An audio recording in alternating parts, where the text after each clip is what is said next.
Students, so far we have discussed the reflection of light from plane surfaces like that of a plane mirror. Now we will describe the spherical mirrors which can converge or diverge the parallel rays of light which fall on them. What do you mean by converging or diverging? See, a plane mirror changes only the direction of incident light rays. You have observed earlier, it does not converge or diverge the parallel rays of light. Means to bring the parallel rays of light closer together is called to converge the light rays, whereas to spread out the parallel rays of light is called to diverge the light rays. ये जो parallel beam of light है या strike करने के बाद जब reflection होगा तो उसमें अगर आपस में रिफ्लेक्शन के बाद अगर क्लोजर टुगेदर पास आती जा रही हैं तो उसको हम बोलते हैं कन्वर्ज, और अगर स्प्रेड आउट एक दूसरे से दूर फैलती जा रही हैं तो उसको बोलते हैं डाइवर्ज. ठीक है, तो ये आपको कन्वर्जिंग डाइवर्जिंग मतलब समझ में आ गया. The spherical mirrors have a curve like surface, so they are also known as curved mirrors. We will first define the spherical mirrors and then study the reflection of light from these spherical mirrors. A spherical mirror is that mirror whose reflecting surface is the part of a hollow sphere of glass. The spherical mirrors are of two types: concave mirrors and convex mirrors.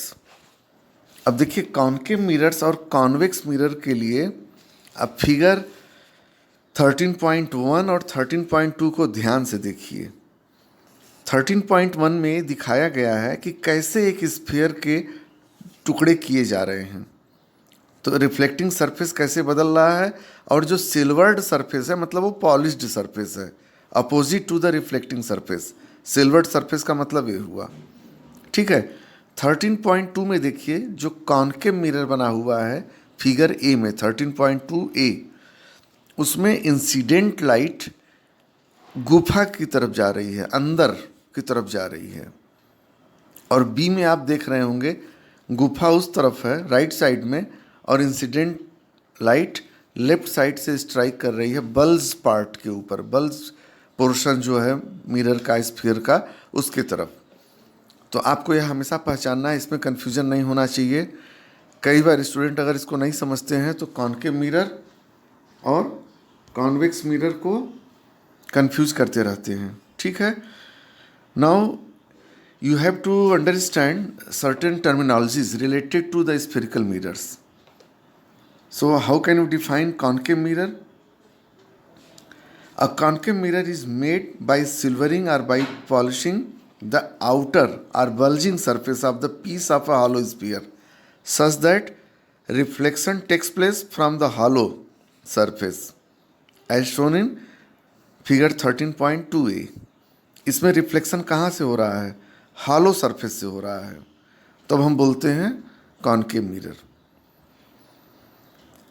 Convex mirror, a convex mirror is made by silvering the inner surface of the piece of a hollow sphere such that the reflection takes place from the outer or bulging surface. इसमें reflection हो रहा है outer या bulging surface से convex mirror में, और concave mirror में हो रहा था रिफ्लेक्शन कहाँ से हो रहा था? Reflection takes place from the hollow surface. Hollow surface से रिफ्लेक्शन हो रहा है कॉन्केव में, और कॉन्वेक्स में बल्जिंग सरफेस से हो रहा है. ठीक है, तो अब आपको आइडिया लग गया होगा, इसको अच्छे से दिमाग में बैठा लीजिए.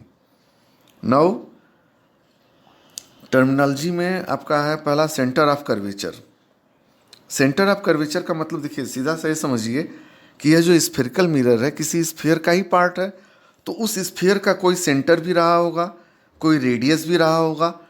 तो जिस स्फीयर का ये पार्ट बना है स्फेरिकल मिरर, उस स्फीयर के सेंटर को हम बोलते हैं सेंटर ऑफ कर्वेचर, और उसके रेडियस को बोलते हैं रेडियस ऑफ कर्वेचर. देखिए बॉक्स में डिफाइन किया गया है, हम आपको PDF टेक्स्ट भी अलग से भेज देंगे, वहाँ से देख करके आप अपनी कॉपी में नोट्स लिख सकते हैं. The centre of curvature of a mirror is the centre of the sphere of which the mirror is a part. and the radius of sphere, the radius of sphere of which the spherical mirror is a part is called the radius of curvature of the mirror. अब इसके बाद तीसरी terminology है pole. The geometric centre of the spherical surface of mirror is called the pole of the mirror. यानी जो spherical mirror है, concave या convex, जो पॉलिश्ड सरफेस दिखाया गया है 13.3 फिगर का, देखिए इसमें ए और बी पार्ट. तो इसका जो मिड पॉइंट है पॉलिश्ड सरफेस का, उस मिड पॉइंट को हम बोलते हैं पोल. यानी ए से लेके पी तक जितनी डिस्टेंस है वही बी से लेके पी तक है, तभी तो पी मिड पॉइंट हुआ रिफ्लेक्टिंग सरफेस का या इस स्फेरिकल मिरर का या कर्व सरफेस का. तो पी का मतलब हो गया पोल. जो geometric centre of the spherical surface of mirror is called the pole of mirror. अब अपर्चर क्या हुआ? कैमरा में आप लोग देखते होंगे अपर्चर होता है कैमरा में. The part of mirror expose to the incident light is called the aperture of the mirror. Thus, it is the surface of the mirror from which reflection occurs. अब आपके सामने अगर मिरर है तो उसमें रिफ्लेक्शन कितने surface तक available है? तो जो अवेलेबल सरफेस है लेंथ उसकी, उसको बोलते हैं अपर्चर. अब फिगर में देखिए ए पी बी दोनों में, कॉन्केव और कॉन्वेक्स के लिए अपर्चर हुआ, या हम कह सकते हैं A B is the aperture of mirror. अब principal axis, it is the straight line joining the pole of the mirror to its centre of curvature. Pole से सेंटर ऑफ कर्वेचर को जो लाइन ज्वाइन कराएंगे, देखिए इस line को हम लोग कॉपी पे या पेपर पे तो ड्रॉ कर सकते हैं, लेकिन प्रैक्टिकली यह इमेजिनरी लाइन है. ठीक है, अगर कोई मिरर स्फेरिकल मिरर अगर रखा हुआ है तो उसमें हम लाइन ड्रा नहीं कर सकते, लेकिन जो हम कॉपी पे ड्रा कर रहे हैं, पोल से सेंटर ऑफ कर्वेचर को मिला रहे हैं, उसी को बोलते हैं प्रिंसिपल एक्सिस. ठीक है, प्रिंसिपल एक्सिस पे ही हमारा ऑब्जेक्ट होता है, उसी के ऊपर हमारा इमेज होता है, तो बहुत इंपॉर्टेंट एक्सिस है.